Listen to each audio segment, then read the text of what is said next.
کال کر لیجیے، کوئی مسئلہ نہیں۔ ایک یہ کویشچن کیا کہ اگر کوئی شخص مر جاتا ہے، ہم نے اس کے ساتھ ناجائز سلوک کیا ہوتا ہے، تو کیا اس مردے سے معافی طلب کرنا شرعاً صحیح ہے، اور کیا مردہ معاف کر دے گا؟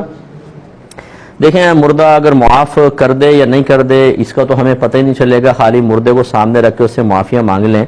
یہ ہمارا غلط رویہ اور غلط طریقہ ہے۔ جب کسی زندہ کو تکلیف دی ہے تو اس سے معافی کی تکلیف بھی برداشت کیجیے۔ یہ جو ہمارے ہاں ایک بدعت ایجاد ہو گئی ہے، اور یہ پتہ نہیں کس نے ایجاد کی، اللہ تعالیٰ اس پر رحمت نازل فرمائے، کہ جی شعبان سے پہلے ایک دوسرے سے معافیاں طلب کر لو، لیکن معافی کا صحیح طریقہ نہیں بتایا گیا، یا بتایا جاتا ہے تو لوگ قبول نہیں کرتے ہیں، سنتے نہیں ہیں کہ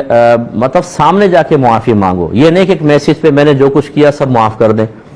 یعنی آپ نے اس کو سب کے سامنے ذلیل کیا، آپ نے اس کو اتنا ڈسہارٹ کیا، اس کی زندگی کو عذاب بنایا، اور ایک میسج کر کے بالکل پپو بن کے سائیڈ میں ہو جائیں کہ جی ہم نے تو 15 شعبان سے پہلے معافی طلب کر لی۔